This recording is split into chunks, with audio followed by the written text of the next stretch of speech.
안녕하세요, 응자입니다. 이번 영상에서는 쿠팡 재택근무 관련하여 받았던 질문들과 추가적으로 궁금하실 만한 내용들을 추려서 알려드리려고 합니다. 항상 말씀드리지만 부서마다 정말 다르기 때문에 대충 이런 분위기구나 라고만 생각해주시면 감사하겠습니다. 재택근무기 때문에 지역은 상관이 없습니다. 다만 자산을 수령하시기 위해 잠실 본사로 첫날은 무조건 오셔야 하고, 대면 교육이 있는 부서라면 하루 이틀에서 길면 한 달 이상 출퇴근을 해야 할 수도 있습니다. 보통 지원서를 제출하실 때 본사 교육기간에 대해서 알 수 있으니 먼 지역에서 오시는 분이시라면 꼭 확인하시길 추천드립니다. 자쿠리아나 쿠팡에서 공고를 보시면 OA 자격증이 있는 분을 우대한다고 되어 있습니다. 작업을 엑셀로 하지는 않지만 중간중간 엑셀 시트에 여러 가지를 기입하는 일이 많이 생기기 때문에 아예 생판 모르는 것보다는 자격증이 있고 좀 더 익숙한 사람들을 선호할 것 같다는 생각은 듭니다. 하지만 저는 아무 자격증도 없었다는 점 참고해 주시면 좋을 것 같습니다. 20대에서 30대가 제일 많은 것 같습니다. 20대 초반은 많이 없는 것 같고 20대 중반에서 30대 초반까지가 제일 많은 것 같습니다. 이건 이제 계약직의 나이대이고 정직원들은 다양하신 것 같았습니다. 물론 경력이 엄청 길지 않을까 생각이 듭니다. 자신감과 업무 적합도인 것 같습니다. 채용이 되어 다른 지원자분들과도 대면으로 볼 기회가 생겼었는데 생각보다 여러 분야에서 일하셨던 분들이 많았습니다. 꼭 이커머스에서 일한 경력이 없으시더라도 내가 쌓았던 경력이 이 업무와 어떻게 적용되고 잘 시너지를 낼 것인지를 자신감 있게 설명할 줄만 알아도 충분히 합격하실 것 같습니다. 한마디로 약간 야부리를 잘 털면 되는 것 같습니다. 당연합니다. 사실 저는 지원할 때부터 떨어질 것을 예상하여 여러 부서에 지원서를 제출했었습니다. 성과가 잘 나오지 않고 다른 사람들이 나보다 더 잘하는 상황이 올 때 스트레스를 받는 편인 것 같습니다. 그리고 다른 팀원들과 비교했을 때 업무 속도도 느리고 실수가 많다면 회사 입장에서도 그 직원에게 계속해서 안 좋은 이야기를 할 수밖에 없으니까 본인 기분도 안 좋아지겠죠? 회사는 학원이 아니니까요. 소통은 거의 인터넷 채팅을 이용합니다. 그리고 회의나 중요한 사항을 긴급으로 전달해야 하는 경우에는 줌이나 팀즈로 화상회의를 하는 것 같습니다. 첫날 본사에 가게 되면 본인 바코드가 붙어있는 모니터 2대와 본체를 수령하게 됩니다. 쿠팡 자체에 프로세스가 있어 개인 노트북은 사용하실 수 없으며 아마 모든 장비는 다 수령해 가셔야 하는 것으로 알고 있습니다. 재택근무이기 때문에 제약은 없습니다. 하지만 본체와 모니터 2대를 노트북처럼 아무데나 들고 다닐 수는 없기에 본인이 가장 편한 장소에 놓고 일하시는 것이 좋을 것 같습니다. 그리고 전 질문에서도 답해드렸지만 쿠팡에서 수령한 본체를 꼭 써야 하기 때문에 여행 가서 일을 한다든지 외부에서 일을 한다든지 이런 경우는 잘 없는 것 같습니다. 그리고 계약서에 대한민국 내에서만 재택근무해야 한다고 적혀 있습니다. 생각보다 난이도가 있습니다. 공고에는 그냥 엑셀 시트에 작업하는 반복 업무라는 내용이 있지만 실제로 일을 들어가 보니 머리 써야 하는 일도 많고 스피드가 곧 생산성으로 이어지기 때문에 빠릿빠릿하고 머리가 빨리 돌아가시는 분들이 일에 더 적합하다는 생각이 듭니다. 장비 수령은 첫날에 이루어지고 교육기간은 부서마다 다르지만 실제 업무에 투입되고 나서는 딱히 잘못한 일이 없는 이상 본사로 출근하는 일은 거의 없는 것 같습니다. 부서마다 대면 교육을 선호하는 부서와 비대면 교육을 선호하는 부서가 있는 것 같습니다. 교육을 진행하시는 분이 출근해서 직접 옆에서 봐주시는 게 낫다 판단되시면 길게는 한 달까지는 대면 교육을 받는 것 같습니다. 하지만 짧게 교육을 들으시는 분들은 정말 장비 수령한 당일에 밥 먹고 바로 집으로 가는 분들도 많습니다. 이건 부서마다 다른 사항이니 꼭 사전에 확인하시고 지원하세요. 교육 후에는 쿠팡에 바로 타격이 없는 쉬운 업무부터 진행하는 것 같습니다.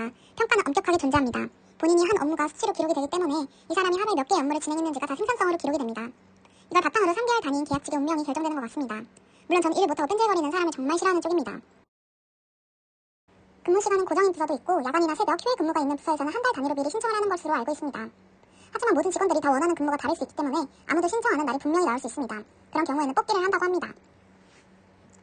야간이나 주말 근무 당연히 있을 수 있습니다. 하지만 강요는 아니며 그날에 더 일하고 싶은 사람 우선적으로 뽑고 없을 경우에만 제비뽑기나 사다리 타기를 한다고 합니다. 그리고 당연한 거지만 야간 수당이나 주말 근무에는 수당이 붙습니다. 장기 휴가의 경우 본인이 쓸 수 있는 연차 내에서 사용할 수 있는 것 같고 연차 신청은 최소 하루 전에는 신청해야 하는 것으로 알고 있습니다. 물론 당일에 신청해야 할 수도 있습니다만 팀원들한테 미움을 받을 수도 있겠죠? 저도 자세히 세워오진 않았지만 최저에서 조금 더 주는 걸로 알아서 한 200 초반 정도 되는 것 같습니다. 당연히 정규직 전환 기회가 있습니다. 상반기, 하반기에 각각 한 번씩 총 1년에 2번 정규직 전환 기회가 있고 생산성이 팀 내에서 30% 이내에 속하고 3개월 이상 근무했던 분들은 지원할 기회가 주어지는 것으로 알고 있습니다. 사대보험 당연히 들어갑니다. 복지는 여러 종류가 있겠지만 정직원들이 누리는 복지를 계약직도 다 누릴 수가 있고 쿠팡 임직원 할인이라든지 여러 가지 좋은 복지가 많이 있습니다. 부서는 정말 엄청 많습니다. 하지만 재택근무 계약직이 많은 부서들이 있는 것 같고 저도 다른 부서의 일은 대입이라 정확하게 알 수가 없어서 자세하게 설명드리긴 어려울 것 같습니다. 처음에 지원할 때부터 지원자가 선택할 수 있습니다. 공고를 자세히 보시면 같은 재택근무 업무여도 일의 내용 소개가 미세하게 다릅니다. 비밀이 많은 쿠팡이기 때문에 부서의 이름이나 하는 일을 정확하게 아는 것은 입사하고 팀 내 교육을 들어가고부터인 것 같습니다. 부서 이동의 기회는 사실 없다고 볼 수 있습니다. 본인이 이 부서의 업무가 안 맞으면 그만두거나 정규직 지원을 해서 다른 부서로 넘어가는 일, 둘 중 하나를 고를 수 있는 것 같습니다. 정직원들 사이에서는 부서 이동이 심심치 않게 이루어지는 것 같지만 계약직은 새로운 부서가 생겨서 갑자기 투입되거나 본인이 속한 부서가 없어지지 않는 이상은 잘 없는 것 같습니다.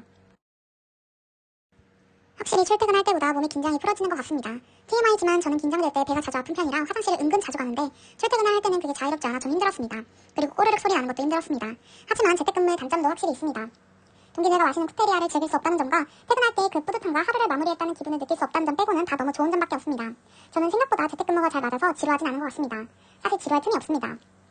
회사 생활 다 마찬가지지만 좀 어려운 분들이 계십니다. 말을 세게 하신다거나 기분파이신 분들이 정말 별것도 아닌 것으로 뭐라 하실 때 퇴사가 어려운 것 같습니다. 위의 경우 빼고는 정말 업무에 관련해서 확실히 제 만족도가 높은 것 같습니다. 케바케인 것 같은데 계약직이라고 절대 만만하게 봐선 안 됩니다. 끝판이 정직원들과 똑같은 복지를 제공한다는 것은 똑같은 역량을 보여줘야 한다는 것을 깨달았습니다. 설렁설렁 일하거나 재택근무라서 아무도 지켜보지 않으니 막해야지 라는 생각을 가지고 있으신 분들은 일단 면접부터 떨어지겠지만 금방 오래 못 버티고 나가는 것 같습니다. 아까도 한번 말씀드렸지만 회사는 학원이 아니기 때문에 본인의 생산성을 다 체크하고 있습니다. 오래 일하신 분들은 거의 다 베테랑들과 끈기형들만 남은 것 같긴 합니다. 재택근무가 잘 맞는 분들도 있고 또 힘들다고 느끼는 분들도 있을 겁니다. 저도 처음엔 고민이 많았지만 결국은 본인과 맞는 방식으로 일을 해나가면 충분히 좋은 경험이 될 수 있다고 생각합니다. 궁금한 점 또 있으시면 다음 영상에서 다룰 예정이니 댓글에 남겨주시고 오늘도 영상 봐주셔서 정말 감사합니다.